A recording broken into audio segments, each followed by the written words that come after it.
గురుభ్యో నమః. శ్రీ మహాగణాధిపతే నమః. శ్రీ సరస్వత్యర్మ భుక్లరా వ్యాస మహర్షి రచించిన మహాభారత ఇతిహాసం యథాతథంగా చెప్పుకున్నాం. ప్రతి శ్లోకం దాని అర్థం.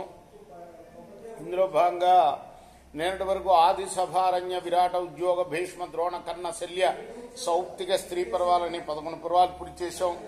12వదైన శాంతి పర్వంలో కూడా 175వ అధ్యాయం వరకు చెప్పుకున్నాం. ఈరోజున 176వ అధ్యాయం చెప్పుకునే ముందు వ్యాస భగవాను ప్రార్థన చేసుకుందాం. వ్యాసాయ విష్ణు రూపాయ వ్యాస రూపాయ విష్ణవే నమో వై బ్రహ్మనిధయే వాసిష్ఠాయ నమో నమః.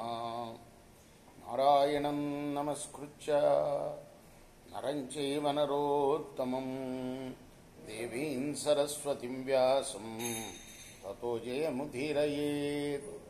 అంజనానందనం వీరం జానకీ శోకనాశనం కపీశమక్షంతారం వందే లంకా భయంకరం.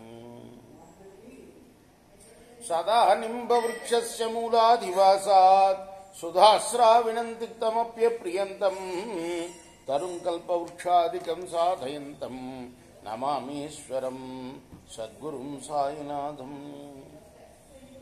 యుధిష్ఠిర ఉవాచ ధనినశ్చాధనాయే చ వర్తయంతే స్వతంత్రిణః సుఖదుఃఖాగమస్తేషాం కహ కథం వా పితామహ. మళ్ళీ ధర్మరాజు మరో ప్రశ్న అడుగుతున్నాడు. పితామహుడైన భీష్ముల వారిని ధనికులు ధనం లేని వాళ్ళు కూడా స్వతంత్రంగా వ్యవహరిస్తున్నారు. అయితే వారికి సుఖ దుఃఖాలు ఏ రూపంలో ఎలా సంక్రమిస్తాయి, ఈ విషయం చెప్పండి. భీష్మ ఉవాచ అత్రాప్యుదాహరంతీమం ఇతిహాసం పురాతనం శంపాకేనేహ ముక్తేన గీతం శాంతి గతేన చ. ఈ విషయంలో కూడా ధర్మరాజా, జీవన్ముక్తుడైన శంపాకుడు చెప్పిన ఒక ప్రాచీన ఇతిహాసం ఉందయ్యా. అబ్రవీన్ మాం పురా కశ్చిద్ బ్రాహ్మణస్యాగమాశ్రితః క్లిశ్యమానః కుదారేణ కుచైలేన బుభుక్షయా. ఒకప్పుడు ఒక బ్రాహ్మణుడు తన చింపి గుడ్డలతో దుష్టురాలైన భార్యతో ఆకలితో అలమటిస్తూ త్యాగాన్ని ఆశ్రయించి నాతో ఇలా అన్నాడు. ఉత్పన్నమిహ లోకే వై జన్మ ప్రభృతి మానవం వివిధాన్యుపవర్తంతే దుఃఖాని చ సుఖాని చ. ఈ లోకంలో మనిషి పుట్టింది మొదలు అనేక కారణాల ద్వారా సుఖాలు దుఃఖాలు ప్రాప్తిస్తూ ఉంటాయి.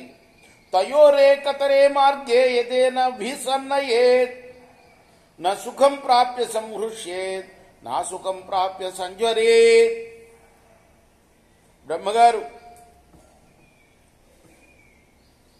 సుఖ దుఃఖ మార్గాల్లో ఏదో ఒక దానిలోనే మనిషిని నడిపిస్తూ ఉంటే సుఖం కలిగినప్పుడు ఆనందం గాని దుఃఖం కలిగినప్పుడు బాధ గాని పొందడు.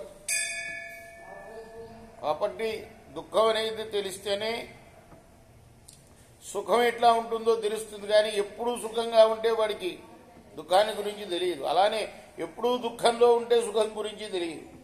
నవైచరసి శ్రేయ ఆత్మనోర్వా యదీశిషే అకామాత్మాపి సదా దురముజ్జమ్య చైనవా.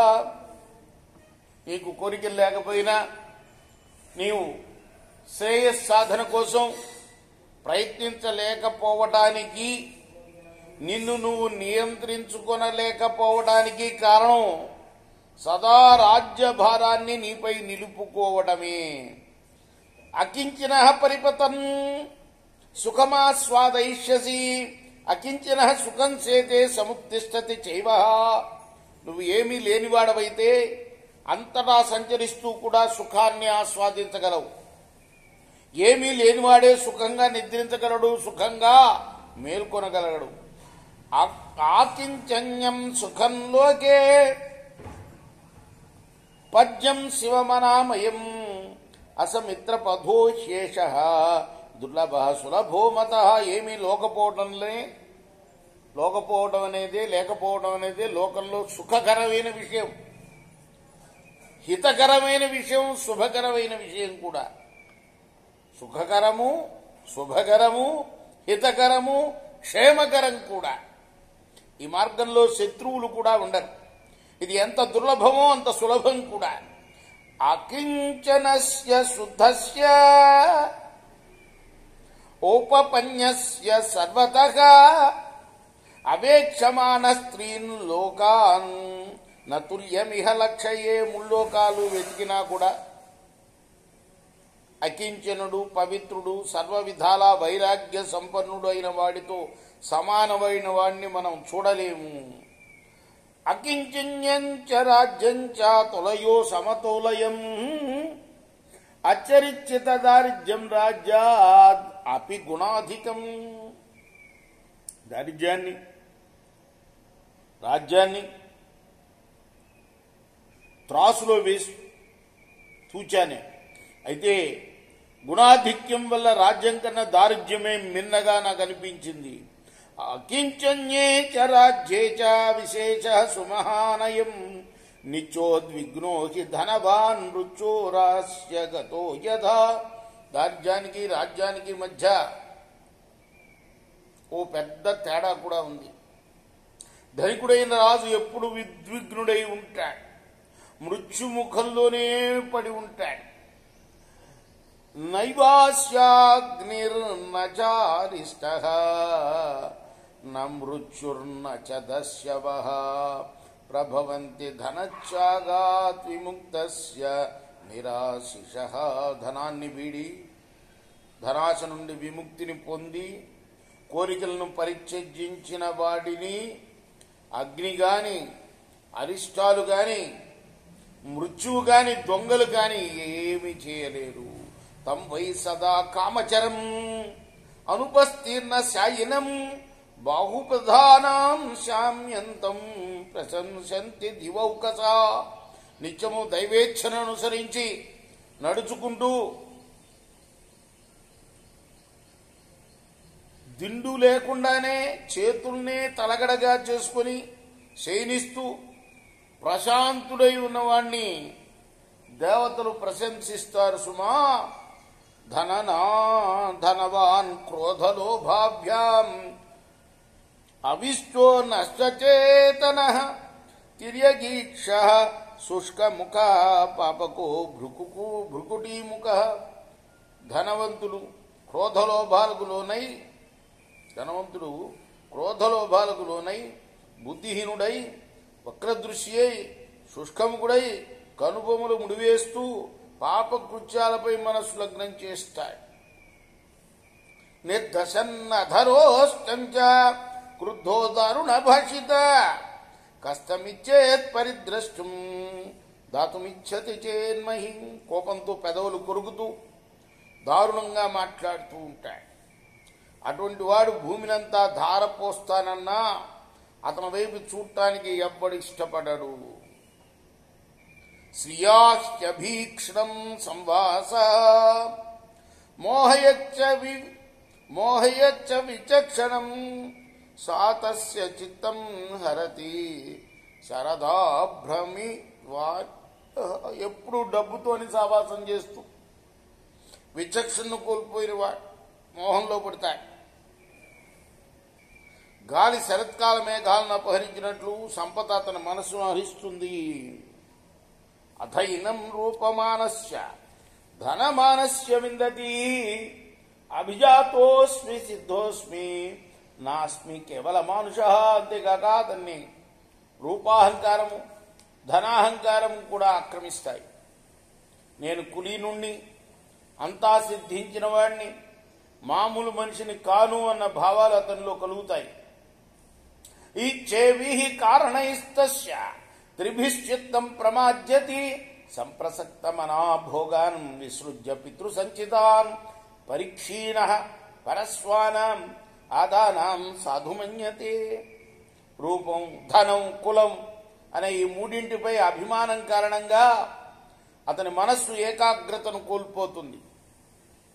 భోగాసక్తుడై పిత్రార్జిత సంపదలను పోగొట్టుకుని దరిద్రుడై పరుల ధనాన్ని కొల్లగొట్టడాన్నే సత్కార్యంగా భావిస్తాడు. తమతిక్రాంత మర్యాదం అదదానం తతస్తతః ప్రతిషేధంతి రాజానః లుబ్ధా మృగమివేషుభిః. ఈ రీతిగా హద్దుల్ని అతిక్రమించి అటు నుండి ఇటు నుండి ధనాన్ని పోగు చేస్తున్న వాడిని మృగాన్ని వ్యాధులు బాణాలతో కొట్టినట్టు రాజులు దండిస్తాడు. ఏమేతాని దుఃఖాని తాని తానీహ మానవం వివిధాన్యుపపద్యంతే గాత్ర సంస్పర్శజాన్యపి. విధంగా మనస్సును పరితింపజేసే దుఃఖాలు, శరీర స్పర్శ వల్ల ఏర్పడే దుఃఖాలు నానా విధాలుగా మనిషికి సంక్రమిస్తాయి. తేషాం పరమ దుఃఖానాం బుద్ధ్యా భవిష్యత్యమాచరే లోకధర్మ భవజ్ఞాయ ధ్రువాణామధ్రువై సహ. అనిత్యమైన శరీరాన్ని నిత్యంగా నిలిచే పుత్రైషణను లోకధర్మాల్ని తిరస్కరించి ఆ పరమ దుఃఖాలకి చికిత్స చేయాలి. దానికి బుద్ధి సహకరిస్తుంది. నాత్యక్త్వా సుఖమాప్నోతి నాత్యక్త్వా నిందతే పరం. నాత్యక్త్వా సుఖమాప్నోతి నాత్యక్త్వా విందతే పరం.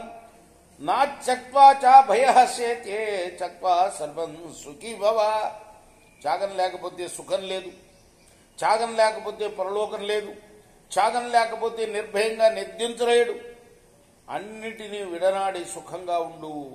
ఇచ్చేదంత ఆస్తిన పురే బ్రాహ్మణేనోపపన్నితం శంపాకేన పురామఖ్యం తస్మాత్ త్యాగ పరోమత. ఈ విధంగా హస్తినపురంలో గతంలో శంపాకుడనే బ్రాహ్మణుడు నాకు చెప్పాడు కాబట్టి త్యాగమే అన్నింటికన్నా గొప్పది నాయన ధర్మరాజా.